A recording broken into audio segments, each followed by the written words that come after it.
tukang hilir mudik, tukang-tukang makanan yang masuk-masuk gitu. Tapi di bis ini enggak kawan-kawan, enggak ada satu orang pun tukang makanan tuh yang masuk. Jadi Mas Dery makin curiga nih, kok nih diem aja orang di sekitarnya juga pada diem. Dia tuh bengong.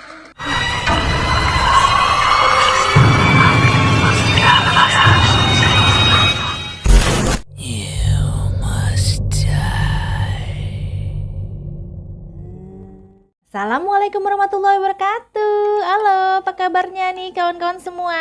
Baik-baik aja dong pastinya.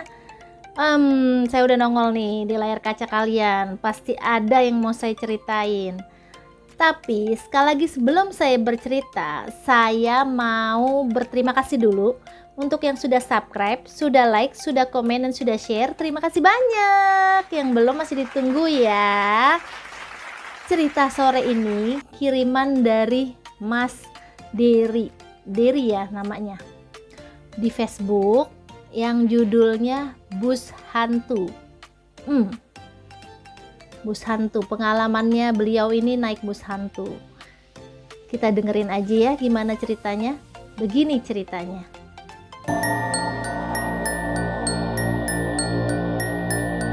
Cerita ini ketika Mas Dery masih duduk di kelas 3 SMA.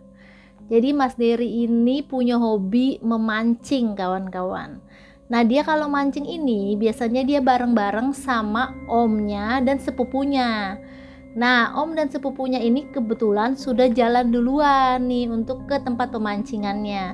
Mancingannya ini sebenarnya jaraknya nggak begitu jauh, kira-kira 30 menit lah ya kalau naik bis.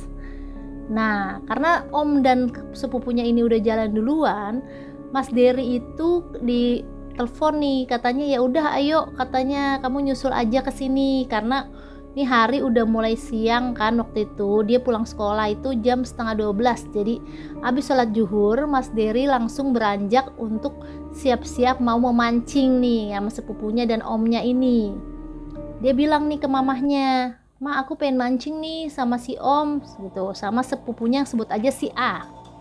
Sama si A katanya. Akhirnya Mas Dery ini siap-siap dong. Terus mamanya bilang gitu, "Kamu naik apa?" gitu kan, mereka udah jalan duluan. "Ya udah, gak apa-apa, aku naik bis. Soalnya kan turunnya itu pas di depan pemancingan," katanya. "Jadi nggak jauh lah, aku jalan-jalan lagi kan tinggal turun doang," katanya gitu. Ya mamahnya ya udah oke lah, dianterin lah nih dia ke terminal bis kan.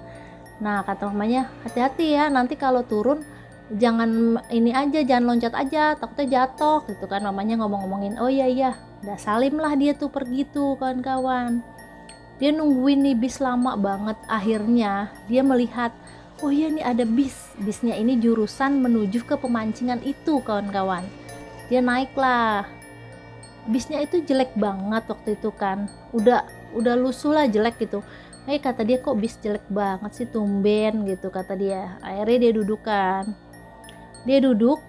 Nah bis ini biasanya menunggu gitu kan sampai penuh biasanya, tapi ini enggak, cuma ada 10 orang tapi terus langsung jalan aja. Nah Mas Dery bilang, tumben bisnya nggak nungguin gitu, nggak nungguin orang banyak.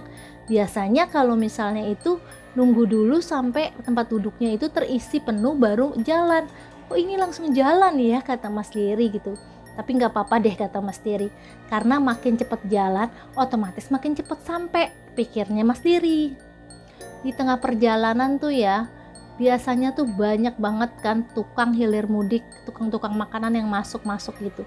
Tapi di bis ini enggak kawan-kawan, enggak ada satu orang pun tukang makanan tuh yang masuk. Jadi Mas Dery makin curiga nih, kok nih diem aja, orang di sekitarnya juga pada diem. Dia tuh bengong, nih bisnya juga jelek banget, enggak seperti bis-bis biasanya gitu kan. Nah Mas Dery, aduh aus banget, terus nggak ada tukang makanan ataupun minuman gitu di sekitar situ. Jadi dia makin bertanya-tanya nih, kok bisa gitu nggak ada tukang makanan ataupun minuman yang naik ke bis ini gitu kan. Dia lihat ternyata di bis itu disediakan air mineral, tapi dia tuh air mineralnya itu di gelas gitu ya kawan-kawan, kayak aqua gelas lah ya. Nah dia lihat tuh, pas dia lihat gini, tapi kok bungkusannya itu beda gitu, nggak seperti yang biasa dia lihat. Nah, dia lihat itu ternyata di tahun 2009, kawan-kawan. 2009 waktu itu kan.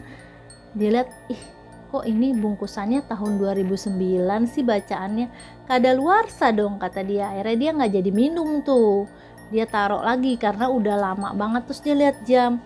Ih, udah lebih dari setengah jam. Tapi perjalanan itu lama banget gitu. Dan orangnya pun tidak ada satu orang pun yang ngobrol gitu, diem, semuanya diem gitu, pokoknya bener-bener gak ada suara gitu. Sampai Mas Dery juga bingung gitu, ini mobil kok kayak gini banget gitu. Karena gak sampai-sampai tuh akhirnya Mas Dery coba telepon ke omnya. Om, aku kok lama ya perjalanan, macet kali? Enggak macet, kata Mas Dery, tapi kok lama banget ya gitu. Masa sih, katanya, kamu berangkat dari jam berapa? Tadi aku berangkat setengah 12, ini udah jam berapa, kata Mas Dery. Udah, katanya, nanti kalau kayak gitu saya tungguin di sini, kita langsung balik aja karena udah sore banget, kata omnya. Padahal di Mas Dery lihat itu, di bis itu masih banyak sinar matahari, jadi Mas Dery seakan-akan tuh masih siang aja, kawan-kawan. Akhirnya Mas Dery tetap tuh nungguin tuh di dalam bis sampai akhirnya Mas Dery di tempat pemancingan itu. Pas Mas Dery turun, Mas Dery itu turun kan di bis halte gitu, haltenya bis itu. Pas dia turun itu kayaknya masih terang gitu, dan tiba-tiba menjadi gelap, kata dia. Suasananya itu jadi gelap. Terus dia, lah kok udah malam, kata Mas Dery gitu. Terus omnya langsung lari-lari, ya ampun Dery, lu tuh baru nyampe, itu udah jam 8 malam. Bayangin kawan-kawan, dari siang Mas Dery naik bis dan nyampe di pemancingan itu jam 8 malam.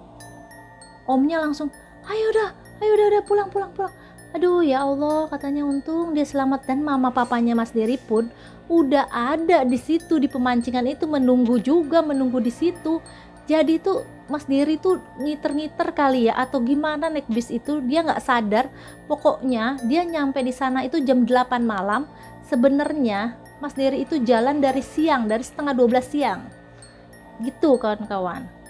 Mas Dery itu dikasih minum, tetap aja Mas Dery itu merasa dia tuh jalan cuma sebentar di bis itu, tidak sampai malam, tapi dia nyampe ke pemancingan itu malam, kawan-kawan.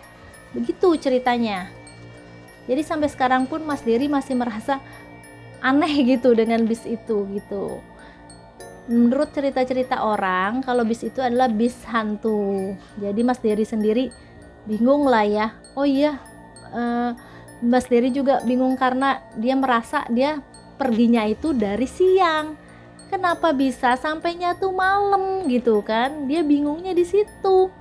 Sampai sekarang pun dia selalu bertanya-tanya kenapa. Sedangkan dia tidak menyadari hal itu, kawan-kawan. Begitu ceritanya. Cerita ini berasal dari Mas Dery. Dan ini adalah cerita dari Mas Dery ya, kawan-kawan ya. Jadi saya cuma menceritakan hal ini aja. Untuk kebenarannya hanya Mas Dery dan Allah yang tahu. Gitu aja ya, kawan-kawan ya ceritanya. Oke, makasih banyak kawan-kawan udah dengerin cerita dari saya. Dan terima kasih yang sudah subscribe, like, komen, dan share. Terima kasih banyak. Sampai jumpa lagi. Dadah. Assalamualaikum warahmatullahi wabarakatuh.